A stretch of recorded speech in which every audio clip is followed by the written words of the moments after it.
ஐயனார் துணை சீரியல்ல டுடே எபிசோட்ல நம்ம வானதி இருந்துட்டு நம்ம பாண்டிய பார்க்கறதுக்காக நைட்டுன்னு கூட பார்க்காம வீட்டுக்கு வராங்க. அவங்கள பார்த்த உடனே மொத்த பேரும் ஷாக் ஆகுறாங்க. பாண்டி இருந்துட்டு என்ன வானதி இந்த நேரத்துக்கு வீட்டுக்கு வந்திருக்க அப்படின்னு சொல்லிட்டு கேட்கவும், ஃபோன் பண்ணால் ஃபோன் கூட நீ எடுக்க மாட்டியா அப்படின்னு சொல்லிட்டு வானதி ரொம்பவே கோவப்படுறாங்க. அதுக்கு அடுத்ததாக அவனோட ஃபோன் உடஞ்சிருச்சுமா அப்படின்ற மாதிரி சொல்லிடுறாங்க. ஃபோன் உடஞ்சிருச்சா? இல்லையே, நான் பண்ணும்போது கூட ரிங்கு போயிட்டு தானே இருந்துச்சு அப்படின்னு சொல்லிட்டு வானதி சொல்லவும், அதெல்லாம் அப்புறமா பேசிக்கலாம். என்ன விஷயமா ஃபோன் பண்ண எடுக்கவே இல்லை, அதனால தான் என்னாச்சோ ஏதாச்சோன்னு சொல்லிட்டு பார்க்கலான்னு தான் நான் வந்தேன் அப்படின்ற மாதிரி நம்ம பாண்டி சொல்லிடுறாங்க. அதுக்கு அடுத்ததாக பார்த்தீங்கன்னா, என்னம்மா நீ உன் வீட்டில் சொல்லிட்டு தானே வந்த, இல்லாட்டி மறுபடியும் தேவையில்லாமல் இங்கே பிரச்சனை பண்ண போகிறாங்க அப்படின்னு சொல்லிட்டு சேரன் சொல்லிக்கிட்டு இருக்காரு. இல்லைண்ணே, நான் சொல்லிட்டு தானே வந்தேன் அப்படின்னு சொல்லிட்டு நம்ம வானதி சொல்லிடுறாங்க. சரி வானதி, என்ன விஷயம்னு சொல்லு அப்படின்னு சொல்லிட்டு பாண்டி கேட்கவும், இங்கே சொல்ல முடியாது அப்படின்ற மாதிரி சொல்லிடுறாங்க. தனியாவா சொல்கிறேன் அப்படின்ற மாதிரி சொன்ன உடனே நம்ம சேரன் இருந்துட்டு சோழன் கிட்ட போயிட்டு, நிலா இன்னும் வரல, என்ன ஏதுன்னு கொஞ்சம் பாரு பாப்போப்பா அப்படின்ற மாதிரி சொல்லிக்கிட்டு இருக்காங்க. அதுக்கு அடுத்ததாக பாண்டி வானத்தையை கூட்டிகிட்டு போய் தனியாக பேசு அப்படின்ற மாதிரி சொல்லி சேரன் சொல்லிடுறாங்க. அதனால் பாண்டி இருந்துட்டு வானத்தையை கூட்டிகிட்டு தனியாக ரூமுக்கு போகிறாங்க. என்ன விஷயம் அப்படின்னு சொல்லிட்டு கேட்கவும், ஏன் ஃபோன் பண்ணால் கூட ஃபோன் எடுக்க மாட்டியா நீ அப்படின்னு சொல்லிட்டு வானதி கேட்டுக்கிட்டே இருக்காங்க. பாண்டி இருந்துட்டு கொஞ்சம் வேலையாக இருந்து எப்படியும் ஃபோன் பண்ணால் சண்டை போட்டுட்டு தான் இருப்பேன், அதுக்கு பேசாமல் கடையிலேயே வச்சு பேசிக்கலான்னு சொல்லிட்டு தான் நான் அமைதியை விட்டுட்டேன் அப்படின்ற மாதிரியும் சொல்லிடுறாங்க. இந்த மாதிரிலாம் பேசாத பாண்டி, நான் என்னாச்சோ ஏதாச்சோன்னு சொல்லி ரொம்ப பதறி போய் இங்கே ஓடி வந்தேன் அப்படின்னு சொல்லிட்டு நம்ம வானதி சொல்லிக்கிட்டு இருக்காங்க. அதுக்கடுத்து தான் ஹப் பண்ணிக்கிறாங்க. எதுவாக இருந்தாலையும் நாளைக்கு காலையில் பேசியிருந்துருக்கலாம்ல, கடையில் பேசியிருந்தா நான் பாட்டுக்கு அமைதியாக இருந்திருப்பேன்ல, ஏன் இப்படியெல்லாம் பண்ணிகிட்ருக்க, நைட்டுன்னு கூட பார்க்காம கிளம்பி வந்திருக்க, ஏற்கனவே உங்கள் வீட்டாளுங்க இப்போ தான் கொஞ்சம் கொஞ்சம் மனசு மாறி வந்துக்கிட்டு இருக்காங்க, இந்த மாதிரி நேரத்தில் மறுபடியும் நீ இந்த மாதிரி தப்பு பண்ணிக்கிட்டே இருந்தா என்ன அர்த்தம் அப்படின்ற மாதிரி சொல்லிக்கிட்டு இருக்காங்க. ஒரு வழியாக வானத்தை இருந்துட்டு பாண்டியை சமாதானம் பண்ணிக்கிட்டு இருக்காங்க. உனக்காக தானே நான் ஓடி ஓடி வந்துட்டுருக்கேன், உன்னை விட்டால் எனக்கு மட்டும் யார் இருக்காங்க அப்படின்ற மாதிரியெல்லாம் ரொம்பவே சென்டிமெண்ட்டாக பேசிக்கிட்டு இருக்காங்க. அதுக்கடுத்து தான் இந்த பக்கம் நம்ம நிலா இருந்துட்டு வீட்டுக்கு வராங்க. வரும்போது நம்ம ராகவ் பேசின எல்லா வார்த்தையும் நினச்சி பார்த்துக்கிட்டே வந்துட்டுருக்காங்க. ரொம்பவே கோவத்தில் இருக்காங்க. நடேசன் இருந்துட்டு, என்ன மருமகளே ஆஃபீஸில் இவ்வளோ நேரம் வேலை பார்த்துட்டு இருந்தியா அப்படின்னு சொல்லிட்டு கேட்கவும், ஆனால் நிலா எதுவுமே பேசாமல் அமைதியாக வராங்க.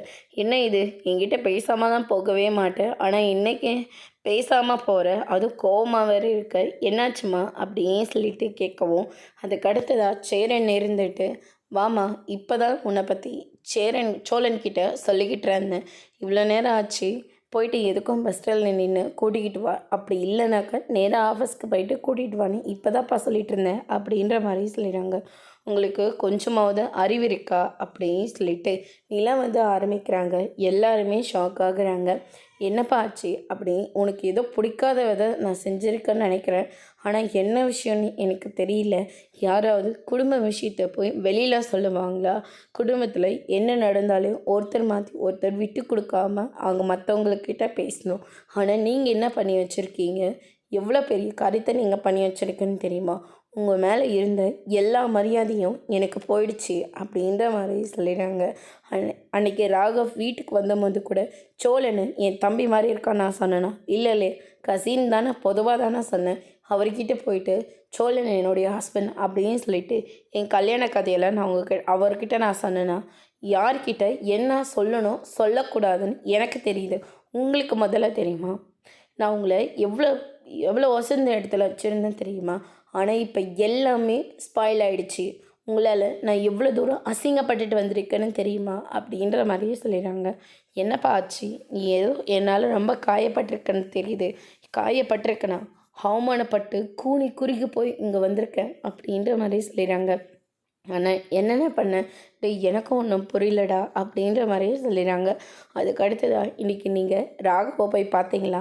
இல்லைப்பா, இன்ஜினியர் இருந்தால் ஆர்டிஸ்ட் கிட்ட கூட்டிகிட்டு போகிறதா சொல்லிட்டு ராகவ் கிட்டே கூட்டிகிட்டு போனார். அவர் ஏற்கனவே நமக்கு தெரிஞ்சவர் தானே, அதனால் அவர்கிட்ட கொஞ்சம் அந்த பில்டிங் ஒர்க்கை முடிச்சுட்டு அதுக்கப்புறம் உன்னோட ஸ்டோரியை கேட்டார். நானும் சொல்லக்கூடாதுன்னு தான் பார்த்தேன்.